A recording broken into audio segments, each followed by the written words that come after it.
अस्सलामुअलैकुम dear students, उम्मीद है आप खैरियत से होंगे। आज हम पढ़ने वाले हैं फंडामेंटल्स ऑफ नर्सिंग का unit 5 nursing skills vital sign में ब्लड प्रेशर, और मैं हूँ हमना मरियम। डियर स्टूडेंट्स, तो अब हम सबसे पहले देखेंगे हमारे चैप्टर के learning objectives. What is blood pressure, systolic and diastolic blood pressure, pulse pressure, sites of measuring blood pressure, equipments for measuring blood pressure, procedure for taking blood pressure, what is hypertension and hypotension, factors increasing blood pressure, signs and symptoms of hypertension, causes of hypertension, risk factors and management of hypertension.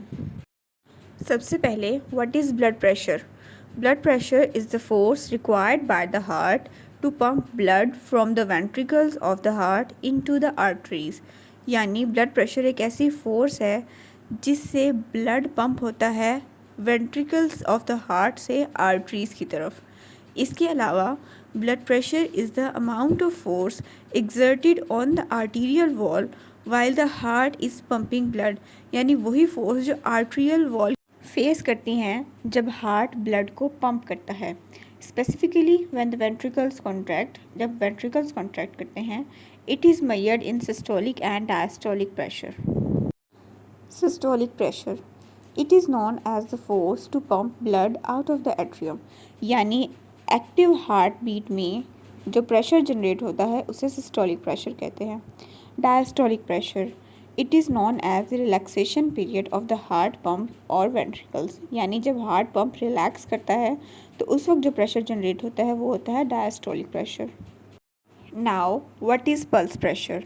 Pulse pressure is the numeric difference between the systolic and diastolic blood pressure.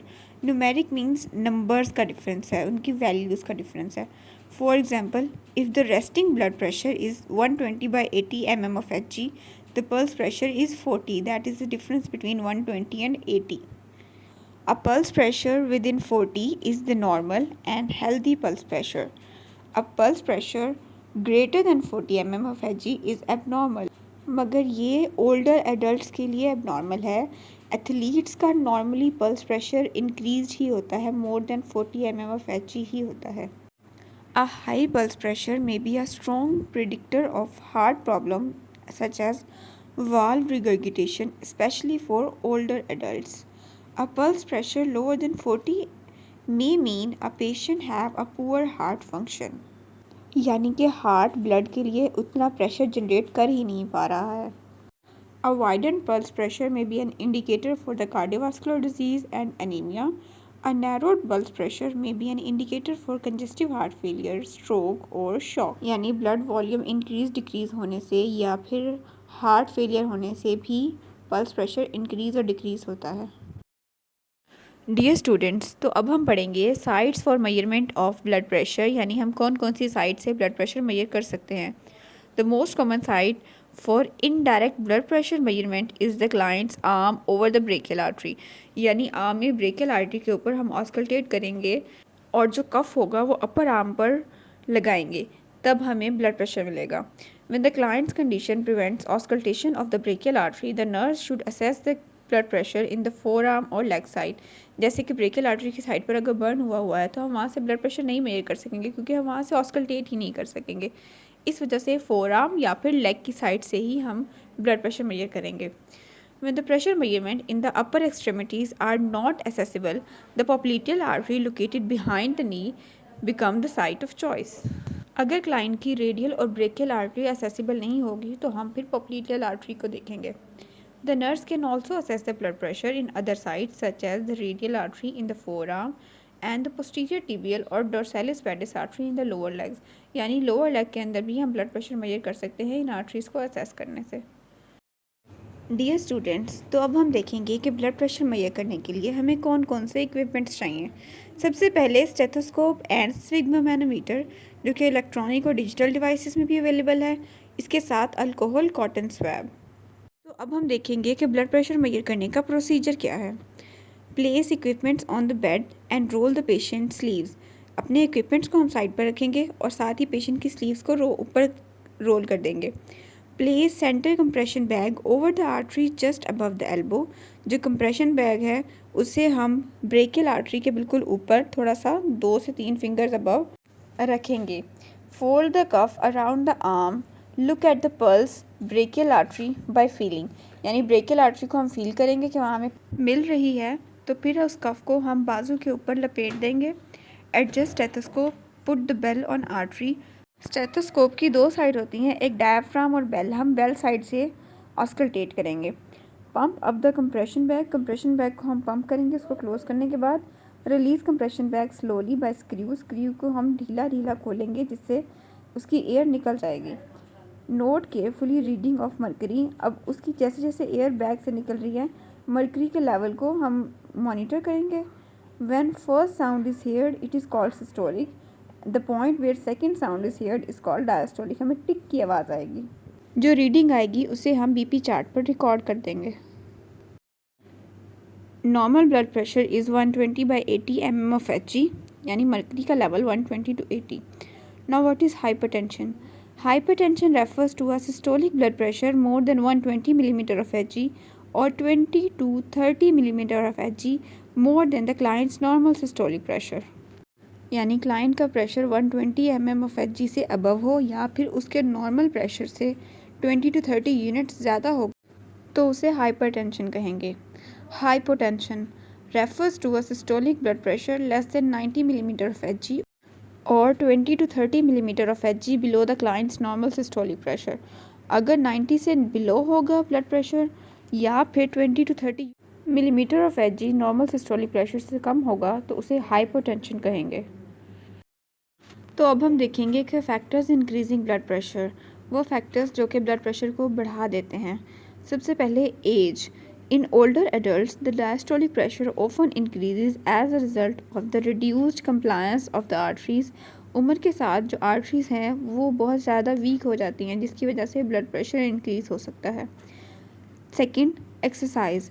Physical activities increases both the cardiac output and hence blood pressure.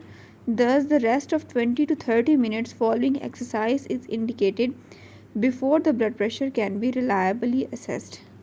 Exercise में heart pumping increase हो जाती है और force of contraction भी increase होती है जिस वजह से ब्लड प्रेशर भी इंक्रीज़ हो जाता है। इसलिए एक्सरसाइज के फ़ौरन बाद कम से कम 20 से 30 मिनट का रेस्ट दिया जाता है ब्लड प्रेशर मेजर करने से पहले। Third, stress. Stimulation of the sympathetic nervous system increases cardiac output and vasoconstriction of the arteries, thus increasing the blood pressure reading। जब भी बॉडी स्ट्रेस महसूस करती है तो सिंपैथेटिक नर्वस सिस्टम एक्टिवेट हो जाता है जिसकी वजह से हमारे कार्डिक आउटपुट और कार्डिक पंपिंग इंक्रीज़ हो जाती है और पेरिफेरीज के अंदर आर्टरीज में वैसोकंस्ट्रिक्शन हो जाती है। ये सारी चीज़ें ब्लड प्रेशर को इंक्रीज़ करती हैं। However, severe pain can decrease blood pressure greatly and cause shock by inhibiting the vasomotor center and producing vasodilation। Pain में ये सारा सिस्टम बिल्कुल उल्टा चलता है, वैसोडाइलेशन हो जाती है और शॉक की कंडीशन में भी जो ब्लड प्रेशर है वो बहुत ज़्यादा सीवियरली डिक्रीज़ हो जाता है। ओबेसिटी और मोटापे का बहुत बड़ा रोल है ब्लड प्रेशर इंक्रीज़ होने में, यानी मोटापे में ब्लड प्रेशर इंक्रीज़ होता है। 5. Sex. After puberty females usually have lower blood pressure than males of the same age। This difference is thought to be due to hormonal variations, but after menopause women generally have higher blood pressure than before। Puberty पर hormonal variation ज़्यादा होते हैं जिस वजह से normally females का जो blood pressure है मेल्स की निस्बत थोड़ा कम होता है, लेकिन मेनोपॉज के बाद क्योंकि हार्मोनल सिक्रीशंस कम हो जाती हैं तब ब्लड प्रेशर ज़्यादा होता है फीमेल्स का। मेडिकेशन। मैनी मेडिकेशंस में इंक्रीज़ और डिक्रीज़ द ब्लड प्रेशर। जो मेडिसिन्स हार्ट एक्टिविटी को स्टिमुलेट करती हैं वो ब्लड प्रेशर को भी इंक्रीज़ करती हैं। Disease process. Any condition affecting the cardiac output, blood viscosity and और compliance of the arteries has a direct effect on the blood pressure. Heart की डिज़ीज़, ब्लड सेल्स की डिज़ीज़ जो कि उसकी विस्कोसिटी को इंक्रीज़ या डिक्रीज़ कर दें, या फिर आर्टरीज़ की डिज़ीज़, ये सारी ब्लड प्रेशर को इंक्रीज़ भी कर सकती हैं और डिक्रीज़ भी कर सकती हैं। Now students, what are the signs and symptoms of hypertension. सबसे पहले स्वेयर हेडेक होगा। ब्रेन में ब्लड सप्लाई इंक्रीज़ होने की वजह से ब्रेन के ऊपर प्रेशर इंक्रीज़ हो जाएगा। नोज़ ब्लीड, जब भी प्रेशर इंक्रीज़ होता है तो वीक आर्टरीज रप्चर हो सकती हैं जिससे नोज़ ब्लीड होती है। फटीग एंड कन्फ्यूजन, थकावट होगी और विजन प्रॉब्लम्स हो सकती हैं जैसे कि ग्लाकोमा। चेस्ट पेन होगा, difficulty in breathing, irregular heart beat, blood in urine जिसे हम हेमेचूरिया कहते हैं। तो अब हम देखेंगे कॉजेज़ ऑफ हाइपरटेंशन, यानी किन वजूहात से हाइपरटेंशन हो सकती है। पेशेंट जो हैं वो आर ओवरवेट, यानी ओबेसिटी, मोटापा, ये भी हाइपरटेंशन का बहुत बड़ा कॉज है। Eat too much salt and do not eat enough fruits and vegetables, यानी सॉल्ट इनटेक बहुत ज़्यादा है जिस वजह से इलेक्ट्रोलाइट बैलेंस इम्बैलेंस हो जाता है तो हाइपरटेंशन होती है, या फिर हमारा फ्रूट्स और वेजिटेबल्स इनटेक बहुत कम हो। Do not do enough exercise, जो एक्सरसाइज है वो कार्डियक एक्टिविटी को रेगुलेट करती है जिससे हाइपरटेंशन के कॉजेज़ डिक्रीज़ हो जाते हैं। ड्रिंक टू मच अल्कोहल और कॉफ़ी या फिर अदर कैफ़ीन बेस्ड ड्रिंक्स, ये भी हाइपरटेंशन का कॉज हैं। Smoking is the major cause of hypertension. Do not get much sleep और हैव डिस्टर्ब स्लीप, जब भी आप प्रॉपर स्लीप नहीं लेंगे तब आपका ब्लड प्रेशर इंक्रीज़ होने के हाई चांसेस हैं। और पेशेंट आर ओवर 65, उम्र के बढ़ने के साथ साथ आर्टरीज़ की कंप्लायंस कम हो जाती है, इस वजह से भी हाइपरटेंशन हो जाती है।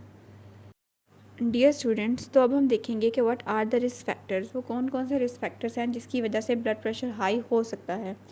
सबसे पहले age, the risk of high blood pressure is increased as you age, जैसे जैसे उम्र बढ़ती जाती है वैसे वैसे हाइपरटेंशन होने के चांसेस भी बढ़ जाते हैं।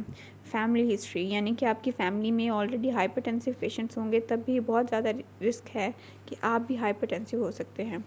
ओवरवेट और ओबीज़, मोटापा भी एक बहुत बड़ी वजह होती है हाइपरटेंशन की। नॉट बीइंग फिज़िकली एक्टिव, अगर आप एक्सरसाइज नहीं करेंगे तब भी बहुत ज़्यादा चांसेस हैं हाइपरटेंशन होने के। Using tobacco and smoking, smoking जो है वो हमारी आर्टरीज़ की वॉल को बहुत हार्ड कर देती हैं जिस वजह से वो ब्लड प्रेशर को रेगुलेट नहीं कर पाती हैं। Too much salt such as sodium intake in diet, sodium imbalance होने से भी ब्लड प्रेशर इंक्रीज़ होता है। Certain chronic condition such as kidney disease and diabetes, ये भी मेजर रिस्क फैक्टर हैं ब्लड प्रेशर इंक्रीज़ होने के। तो अब हम देखते हैं कि हाइपरटेंशन को मैनेज कैसे कर सकते हैं। सबसे पहले तो हम एक्सरसाइज करेंगे रेगुलरली, हेल्दी डाइट लेंगे, सोडियम इंटेक को कम करेंगे, इसी के साथ अल्कोहल इंटेक को भी थोड़ा मिनिमाइज़ करेंगे। स्मोकिंग को बिल्कुल क्विट कर देना है और स्ट्रेस लेवल को डिक्रीज़ करना है क्योंकि स्ट्रेस भी मेजर कॉज है सिंपैथेटिक एक्टिवेशन से ब्लड प्रेशर इंक्रीज़ होने का। स्टूडेंट्स, उम्मीद करते हैं कि आपको ये लेक्चर समझ आया होगा। अगर आपकी कोई क्यूरी है तो आप कमेंट बॉक्स में पूछ सकते हैं।